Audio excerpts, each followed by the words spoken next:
versículos 7 a 15.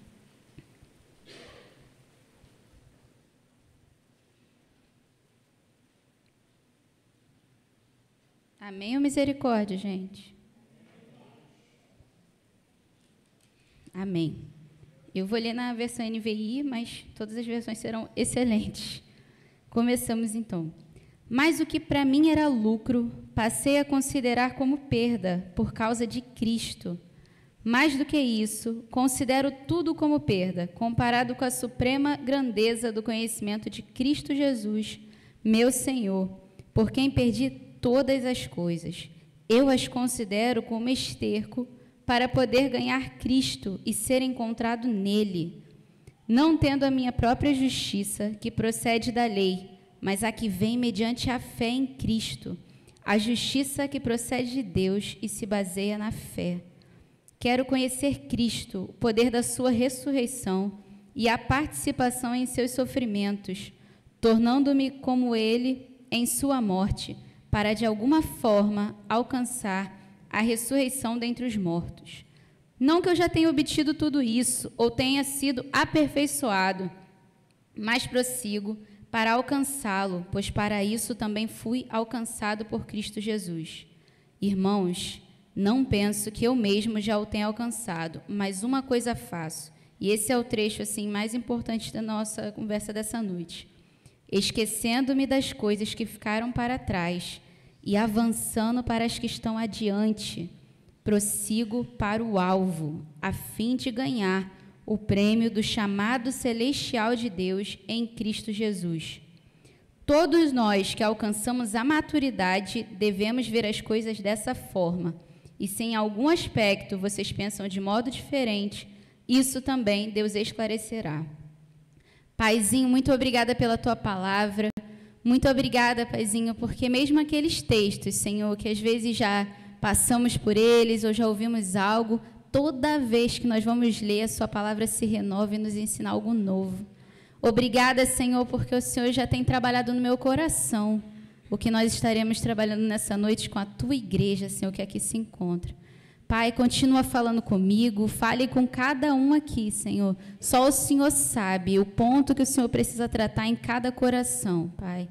Que nós possamos, Senhor, ouvir a tua voz e sair daqui tomando uma decisão, Senhor, de viver de forma diferente.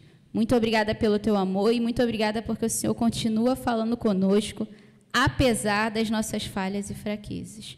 Muito obrigada mesmo, Senhor. Em nome de Jesus, amém. Essa carta aos Filipenses, né, como nós vimos, foi escrita por Paulo, e ela está no grupo das cartas que nós chamamos de cartas da prisão. Então, foi o período que Paulo estava preso em Roma, ele escreve essa carta à igreja de Filipos. E essa carta, ela consiste em ser uma motivação para aquele povo. Então, nessa carta, nós vemos Paulo falando, por exemplo, para que eles não se deixassem levar por aqueles que fingiam ser cristãos, mas não eram cristãos de fato. Nós vemos Paulo falando alguns conselhos, falando que era necessário que eles deixassem algumas coisas de lado para viver uma vida com Cristo, para seguir de fato o caminho que foi revelado por Jesus. E nós, entendendo esse contexto todo do porquê ele escreveu essa carta, ele até, né, um pouco nesse capítulo, um pouco mais para cima, ele fala, não tem problema eu repetir. Ou seja, ele já estava falando isso, era algo que ele considerava importante, mas ele tinha alegria em estar relembrando a eles, motivando eles mais uma vez. Então, chegando nessa noite, especificamente, nós vamos focar em um conselho que ele deu, que foi isso de ser necessário avançar e de deixar algumas coisas para trás. Eu tenho feito um devocional no aplicativo da Bíblia.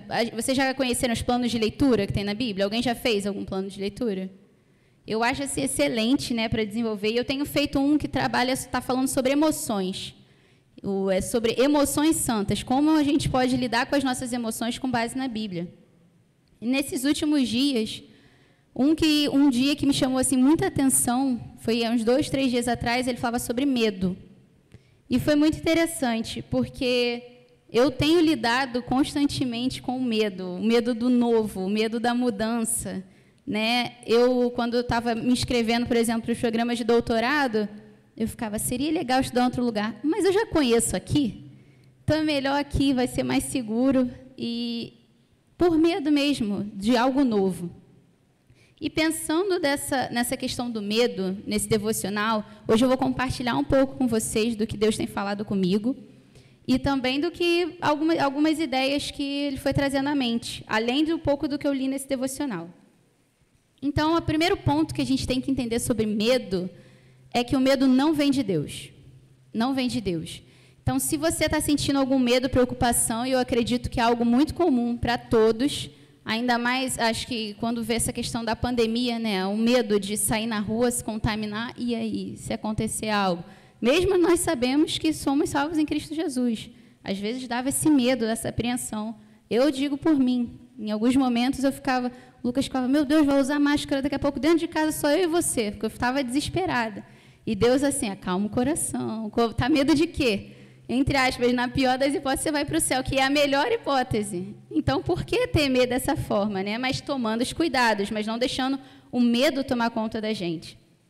Então, a primeira coisa que eu gostaria que vocês tivessem em mente é, se por acaso a preocupação, o medo, está assim, no seu disco rígido mental, gente, reseta, apaga aí e coloca isso no mudo e vamos abrir a Bíblia e vamos entender o que Deus nos diz. Ele não nos diz para ter medo.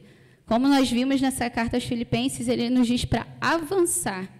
O que nos impede de avançar, muitas vezes, é o medo. Nós precisamos deixar as coisas que, às vezes, fizeram marcas na nossa alma, no nosso coração, e nos deixam com medo de avançar e, de fato, avançar. Eu achei interessante também, sobre medo, nesse devocional, falava que a palavra grega para medo, tanto no hebraico antigo quanto no grego, fala de você estar fugindo de algo ou de alguém.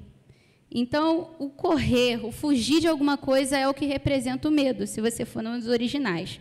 Então, na essência, quando a gente vê na Bíblia, e na Bíblia tem mais de 100 vezes escrito não tema, também podemos traduzir para não fuja. E aí eu poderia pensar, né? Até conversando, vocês poderiam pensar, mas não fugir de quê, especificamente? E nesse momento tem alguns tópicos que eu gostaria que a gente pensasse do que não fugir. O primeiro tópico é não fuja da mudança. E eu acho que Deus até puxa minha orelha assim, ó, fala, mas aprende também. Porque realmente, quando é mudança, gente, dá um negocinho assim no coração. E se nós pensarmos, por que não fugir da mudança? Quando você está diante do medo, do perigo, você não fica, muitas vezes você não fica esperando o perigo vir. Você está vendo, você sai correndo. É igual tem aquele meme na internet de ver dois caras numa moto, desespero, saiu correndo. Já falou, vou perder meu celular, deu algum problema.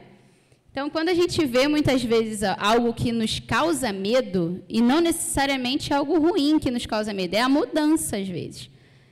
A Bíblia não nos diz, e usando o nosso texto base, olha, se você sentir medo, volte, regresse. Ó, lembra daquela vez que deu errado, vai que dá errado de novo, volte. Não, não é essa a ideia. A ideia é, esquecendo das coisas que ficaram para trás, eu prossigo para o alvo, eu sigo. Então, toda vez que você está diante de uma situação, não deixe o espírito do medo te dominar, porque o medo não vem de Deus. O que Deus nos dá, e a gente vê lá em 2 Timóteo, ele nos dá um espírito de ousadia, de amor, de seguir, de coragem. E se fugir, se temer, não vem de Deus, o que eu preciso fazer é prosseguir, é pressionar, é ir para frente, é caminhar com Deus. Então, quando você entende que você é uma filha do Deus Altíssimo, um filho, foi escolhido, foi assim, separado para uma grande obra, você tem que entender o poder que há nisso. E o diabo, ele sabe que Deus te capacitou para fazer grandes coisas, para fazer obras extraordinárias. Então, ele tenta te colocar o medo para que você pare e não chegue ao ponto que Deus planejou para você. Então, toda vez que o medo, a ansiedade, as mentiras que vierem na sua mente tentarem te dominar, respira e avança. Quando você está com medo, você normalmente faz o quê? Você não vai ao encontro, você foge. Mas nessa noite o desafio de Deus para nós é avançar. Mesmo que com medo, se você entender que é o direcionamento dele. Por quê? Quando nós vemos o texto base, por que Paulo diz que precisa avançar? Esquecer das coisas que ficaram para trás e avançar. Porque ele diz que é assim que ele vai alcançar o chamado, a soberana vocação que Deus deu para ele. Ou seja, se você não avançar, você não vai entender o plano de Deus para a sua vida. Se você não avançar de acordo com as instruções que ele te dá, você está cada vez mais longe do lugar que ele planejou para você. E é isso que o inimigo quer. Imagina, essa aqui é o meu ponto, aqui eu vou descobrir o meu chamado e vou servir. O inimigo vai fazer de todas as formas com que você vá para o lado oposto. Mas Deus quer que você avance. Ainda que tenham obstáculos, Ele quer que você avance para que você encontre o seu chamado. E nesse avançar, como nós avançamos? Cada dia é um novo desafio. E as mudanças que vêm na vida, elas não são fáceis. Um exemplo que eu posso dar para mim é quando a gente estava aqui, começou a desenvolver, os adolescentes vindo, participando, e eu assim, Senhor, está muito bom e tudo, avivamento, quero continuar aqui. Mas Deus falou ao meu coração do Lucas, não quero que você continue aqui. E eu fiquei assim, não deve ser de Deus, deve ser o inimigo. Porque, né, eu vou servir, eu estou servindo, não deve ser dele. Para que ele vai falar para eu ir estudar em outro país, para eu ir servir em outro país? Está tudo caminhando aqui, dando certo, né? Mas era o quê? Era o medo de mudar. Eu estava cedendo a uma coisa do inimigo, literalmente, colocando um medo na minha mente, assim, as coisas vão mudar. As coisas vão mudar, eu não quero que mude. Aqui eu já conheço, aqui é a minha área de conforto, né? Só que a verdade é que o mudar é necessário. Como nós vemos também, né, em 2 Coríntios, a gente vê dizendo o quê? Que nós somos, a partir do momento que nos tornamos uma nova criatura, nós somos constantemente transformados. Nós somos transformados de glória em glória à semelhança de Cristo. Então, a mudança é algo que tem que vir. Se você não está mudando, tem algo errado. Se a pessoa que antes de conhecer a Cristo se embriagava e continua e não tem nenhum incômodo com isso, tem alguma coisa errada. Se antes você contava muita mentira e agora continua contando e nada mudou, algo errado, porque o se envolver com Jesus, o reconhecer Ele como seu Salvador, nos leva à necessidade de mudar constantemente, porque nós vamos sendo aperfeiçoados à imagem e semelhança dEle. Então, sinceramente, não tema a mudança. Às vezes a mudança de emprego, a mudança de, para mim, no caso, foi de um país, uma mudança, fazer uma alteração no seu caráter, na sua virtude, no que você tem mesmo. Não fuja da mudança, não tema a mudança, porque a mudança te leva para mais perto de Deus. Um segundo ponto sobre não fugir é não fuja do seu propósito. Se eu perguntasse aqui, é uma pergunta retórica, quantos de vocês já entenderam assim 100% qual é o seu propósito na vida? Eu, gente, por muito tempo, e às vezes eu ainda pergunto, será que eu tenho certeza do que é, como eu tenho que servir exatamente? Eu me pergunto. Então, se eu perguntasse aqui, eu acredito que muita gente levantaria a mão, se fosse sincero, ou ficaria com a mão abaixada de vergonha. Mas talvez levantariam a mão para dizer, olha, ainda não me encontrei, ainda não entendi. E não há um problema nisso, a menos que você se conforme com isso. A menos que você esteja fugindo de entender o que Deus quer para você. Lá em 1 Pedro 2,9 diz assim, vocês, porém, são geração eleita, sacerdócio real, nação santa, povo exclusivo de Deus, para anunciar as grandezas daquele que os chamou das trevas para a sua maravilhosa luz. Beleza, lendo então esse texto, nós vemos o nosso propósito geral, anunciar as grandezas daquele que nos chamou. Esse propósito você tem que ter plena convicção. Se não tinha nenhuma ideia de propósito, nessa noite você tem. Você foi chamado para anunciar as grandezas daquele que te chamou. Ok, mas como eu vou anunciar? E aí entra no propósito específico. Há habilidades, dons que a Helena tem que eu não tenho, que o Guilherme tem e eu não tenho. Por quê? Porque Deus deu para cada um uma habilidade e um dom que Ele vai usar para compartilhar o evangelho dele, para anunciar as maravilhosas grandezas que Ele tem para nós. Ele fez assim. Vou dar um exemplo. Eu tenho uma amiga, ela é cristã, e aí um dia eu estava conversando com ela sobre um projeto para crianças, e ela falou assim, acho lindo você ir, que eu não tenho paciência com criança. Ela falou, eu apoio, posso apoiar de alguma forma que eu não tenha que ir. Falei, pode investir no projeto e tudo. Ela não tem esse dom. no lidar com as crianças. Ela não iria maltratar uma criança, mas não é algo que ela seja apaixonada. Eu já amo estar com as crianças. Amo as crianças, né? Tem outras pessoas que têm a habilidade de vir e conseguem cantar aqui, conseguem ministrar. A gente viu hoje a Giovana, a Helena, a Gabi, estavam aqui adorando a Deus. Outras pessoas, se falar que vai vir aqui na frente, meu Deus, o microfone cai. Por quê? Não é aquilo, não é o propósito, né? Mas é incrível porque cada dom, cada habilidade que cada um tem, um vai complementar o outro e com isso a gente vira o corpo de Cristo juntos. É isso que é extraordinário. Porém, há algumas pessoas, e mais uma vez digo que também estou aprendendo isso, né? Às vezes o propósito que Deus nos revela é algo que a gente vira e fala assim, não é exatamente o que eu queria. E a gente tenta fugir disso. Vou dar um exemplo. Isso é uma brincadeira. Tem um colega que a gente fala, né, sobre questão de missões e tudo. Aí você fala, fazer uma viagem missionária para a Venezuela. Para algum país da África. Aí a pessoa olha assim, tipo, eu já estou passando dificuldade no Brasil, eu vou para o outro país? Não vejo. Mas se for na Europa, eu vou. Ainda é assim, cara de madeira a esse ponto. Fala Deus, né? Então, tem algumas pessoas que agora, se você falar, caramba, eu vou lá para algum país da África e vou compartilhar o evangelho, mesmo que eu tenha que racionar comida, isso faz a pessoa brilhar os olhos.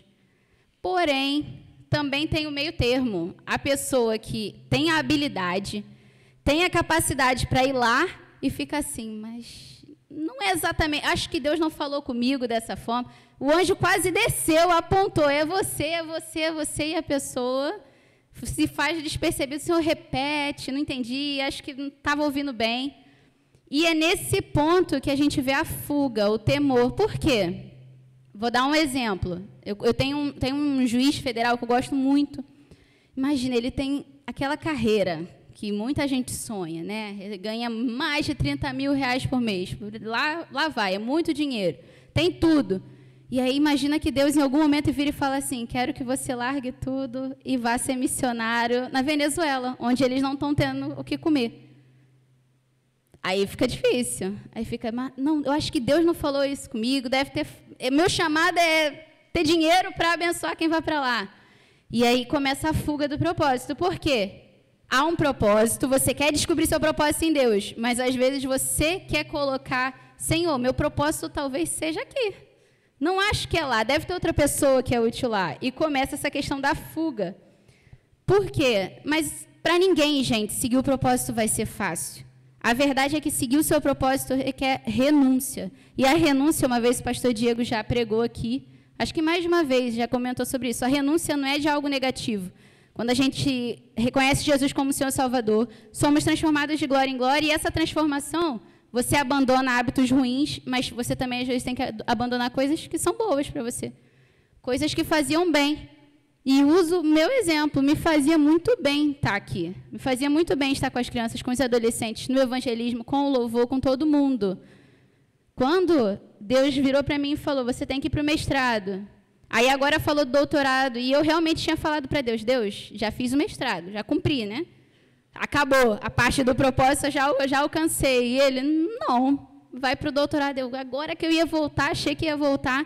Então, assim, eram coisas boas que eu tive que deixar, porque eu entendi que o propósito que Deus tem para mim é lá. E eu cansei de fugir.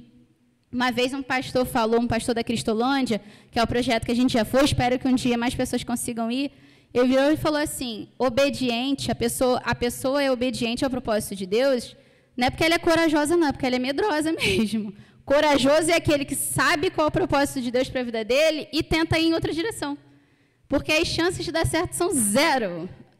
Quando você se submete à vontade de Deus, olha, eu entendi o meu propósito, eu vou seguir, é porque a gente é medroso, mas é um medo que não é esse medo que está te fazendo desviar do caminho. É porque você entende quem te criou, entende o poder que ele tem, a visão que ele tem, o alcance que ele tem, e você decide, por amor, se submeter, porque você sabe que é o melhor caminho. Então, a verdade é que eu acho que a palavra não seria nem corajoso a pessoa que não segue o propósito, é teimoso, está arriscando, né? Enquanto quem cede aquilo que Deus falou, está sendo obediente, está seguindo o caminho certo, é o caminho que leva realmente à salvação. O terceiro ponto é, e já a gente se encaminhando, né, para terminar, não fuja da vontade de Deus. E a vontade de Deus, às vezes, dói.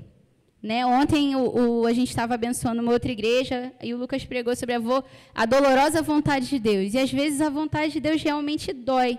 Porém, como nós vemos em Romanos 12:2, que é até o tema da geração metanoia, ela ainda assim é boa, perfeita e agradável.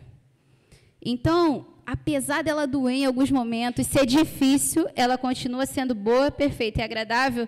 E muitas vezes, mesmo sabendo disso, a gente tenta impor a nossa vontade na vontade de Deus. Às vezes a gente pega e fala assim, eu sei o que Deus quer que eu faça, mas, Deus, eu tenho uma sugestão. Talvez se o Senhor não tiver olhado o quadro todo, a figura toda, tem aqui umas dicas. E eu acho que Deus deve olhar assim com maior paciência. Eu gosto de falar, vira e mexe eu converso com Deus e falo assim, muito obrigado pela sua paciência comigo, porque mais uma vez eu dei mole e o Senhor não me expulsou, não me largou, mas continuou comigo. Então, às vezes, a gente tenta dar dicas para Deus e Deus está falando assim, eu sei o que é melhor, eu tenho uma visão, né, muito maior. Às vezes, nós tentamos esconder as nossas falhas para não se submeter à vontade de Deus.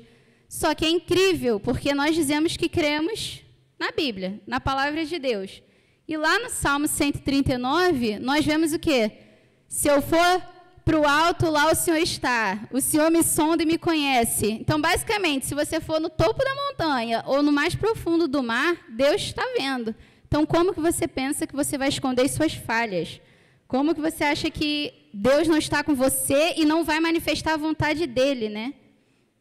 A verdade é que, muitas vezes, esse fugir da vontade de Deus é por medo. O fugir da vontade de Deus é porque você tem medo de qual seja essa vontade para a sua vida. Por exemplo, você está num namoro. Deus vira e fala, antes de começar o namoro, porque normalmente Ele avisa. Antes do problema, a gente vai e cai no problema. Vira e fala, olha, não é o namoro ideal para você. Essa pessoa não vai somar, vai subtrair, não vai te ajudar. Você vira e fala, não acho que é a vontade de Deus. Acho que está exagerando, vai que melhora. E as coisas vão piorando. Então, às vezes a gente foge, por quê? Se você terminar aquele namoro que te faz mal, e como é que vai ser ficar sozinho? Como é que você vai viver assim? Então, você foge da vontade de Deus por medo, por achar que o que vem depois pode ser pior do que você está agora. O problema é que, como nós vemos lá em Isaías, os pensamentos, os caminhos de Deus são muito mais altos. Então, se Ele está te falando hoje, para isso, muda aquilo, não é por acaso. Na verdade, Ele sabe de tudo. E qual vai ser o problema lá na frente, né? Queria chamar, o pessoal do Louvas pode subir. A verdade é que esse tema, o não fugir, o não temer, se na Bíblia a gente vê mais de 100 vezes Deus falando para a gente, não tema, não fuja, deve ser porque Ele sabe que é a nossa reação quase que natural, quando a gente vê uma situação difícil. Porém, e nessa noite quero compartilhar com vocês também, de algumas formas diferentes, Deus também está falando isso para cada um de nós. Eu acredito que cada um tem uma situação na sua vida que você fica assim, eu não quero enfrentar, ou não vou me submeter a esse ponto do que Deus está falando para mim. E que nessa noite Deus está pedindo para você entregar isso também. Eu sou uma pessoa muito musical. Eu, assim, estou ouvindo a música e Deus vira e estala, é isso. E aí, a partir daquilo ali, às vezes eu lembro de um versículo, ou é incrível, eu ouço a música fica tocando na minha cabeça. Até que eu paro para prestar atenção e entender o que ela está falando, a música não sai da minha cabeça. A partir do momento que eu entendi, eu viro, Deus, entendi. Gente, às vezes eu nem lembro que música que eu estava ouvindo antes. Some. E aí, ontem, quando a gente estava lá nessa igreja que o Lucas foi pregar, durante os louvores que eles foram cantando, Deus confirmou no meu coração sobre essa mensagem e algumas verdades que eu gostaria que vocês falassem para vocês. Beleza? Quero convidá-los a se colocar de pé nesse momento. A primeira frase que ele ficou falando na minha cabeça com base em uma canção e que eu quero que a gente saia dessa noite aqui com ela gravada na alma mesmo. A primeira foi, nada temas, pois você sabe que não está sozinho. ele falou isso para mim: não tema, porque você sabe que não está sozinho. E aí tem aquela música, nada temerei, né? Pois sei que não estou sozinho, Todo-Poderoso é meu amigo. Então, eu queria que você repetisse para você nesse momento: eu nada temerei, pois eu sei que não estou sozinho. Nada temerei, pois eu sei que eu não estou sozinho. A segunda verdade que você tem que gravar assim no seu coração, porque é algo que vem do alto mesmo, é: se eu passar por dificuldade, eu estarei nos braços do Senhor. Eu encontrarei conforto no Senhor. Se eu passar por qualquer dificuldade, eu estarei nos braços do Senhor. Eu encontrarei conforto nele. A terceira, que foi interessante, eles cantaram aquela música de João 14, né? Que falava assim: se eu crer em Deus, Jesus fala isso, se nós crermos, obras maiores faremos. Então, se eu crer em Deus, obras maiores eu farei. Se eu crer no propósito dele, se eu esquecer o que eu sofri, esquecer o que eu passei e avançar, eu vou encontrar o meu chamado e vou realizar coisas ainda maiores. Se eu crer em Deus, obras maiores eu farei. E essa última eu quero que a gente repita junto em voz alta: eu não vou fugir com medo, mas vou avançar em tudo o que Deus tem para mim. Beleza? Vamos repetir juntos? Eu não vou fugir com medo, mas vou avançar em tudo o que Deus tem para mim. Deus não nos deu um espírito de temor, não nos deu covardia. Ele nos habilitou para realizar uma grande obra. Então não fuja do seu chamado, não fuja das mudanças que Deus está te pedindo para fazer na sua vida, e não fuja da vontade de Deus. Não tem aquela música que fala: aonde eu me esconderei de ti? Não tem aonde se esconder de Deus. Entrega assim, ó, a sua vida.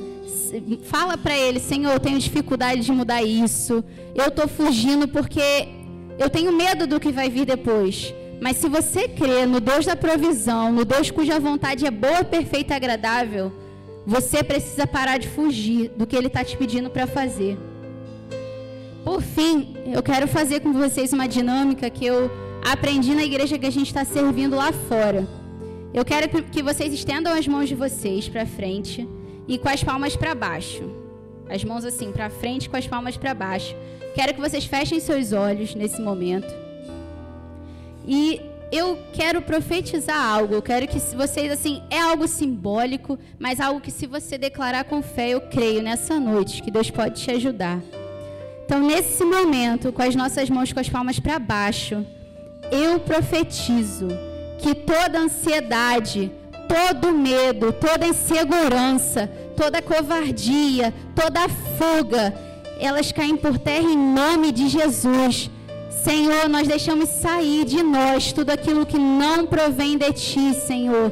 Tudo aquilo que tem nos afastado de Ti, Pai. Toda angústia, Senhor. Seja às vezes pensamentos que não provém de Ti, Senhor. Pensamentos depressivos, tudo aquilo que não é de Ti. Tudo aquilo que é uma fuga, Senhor. Pai, nós liberamos, nós não queremos mais, Senhor. Em nome de Jesus. Pai, que tudo aquilo, Senhor, que está nos afastando de cumprir o nosso propósito, Pai, nós queremos deixar para trás, Senhor. Nós queremos avançar, Pai. Nós repreendemos em nome de Jesus todas as mentiras que o inimigo tenta nos contar, Senhor. Nós queremos, Pai, liberar isso, Senhor. Nós queremos viver uma vida nova contigo, Pai, em nome de Jesus, Senhor. Agora, nesse momento, eu quero que vocês virem a palma para cima. Palma da mão para cima. E nesse momento, eu também profetizo no Teu nome, Pai. Nós queremos receber cada vez mais o Teu amor, a Tua perseverança, Senhor. Nos dê, Pai, o Teu espírito de ousadia, Senhor. Que nós possamos avançar para entender o nosso chamado, a nossa vocação em Ti, Senhor. Que o temor, Senhor, seja somente a Ti, não seja temer circunstâncias e se afastar do que o Senhor tem para nós, mas que por amor a Ti, Senhor, nós avancemos, Pai.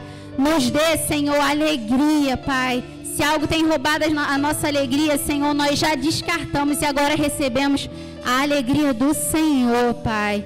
Paizinho, nós recebemos tudo aquilo que o Senhor tem para nós. Nós entendemos que a Tua vontade é boa, perfeita e agradável, e nós não queremos mais fugir dela, Senhor. Pai, nos lance, Pai, nos mostre os nossos campos missionários, Senhor.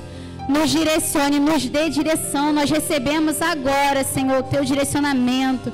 Pai, estamos com os ouvidos e os corações e as mãos, Senhor, abertos para receber tudo aquilo que o Senhor planejou para nós, Pai. Nós estamos na Tua casa, Senhor, porque viemos Te entregar o louvor, Te entregar a adoração, Senhor. E nós estamos aqui com as nossas mãos abertas, Senhor, para receber tudo aquilo que o Senhor tem para transformar em nossas vidas, tudo aquilo que o Senhor tem a tratar no nosso coração. Nós cansamos de fugir, Pai. Nós cansamos de temer o futuro, de temer circunstâncias, Pai. E decidimos que precisamos viver mais e mais para Ti, Senhor. Em nome de Jesus, Pai, derrama sobre nós tudo aquilo que o Senhor tem, Pai. Tira de nós aquilo que não vem de Ti e derrama, Senhor, o Teu amor, a Tua misericórdia. Nós sabemos que o Senhor é um Pai amoroso, Senhor. É um Pai que dá sabedoria e por isso pedimos sabedoria, Senhor. Nós queremos aprender a falar mais contigo, Pai. Pai, nos capacite, Senhor, para comunicar o Teu Evangelho onde quer que seja, Pai.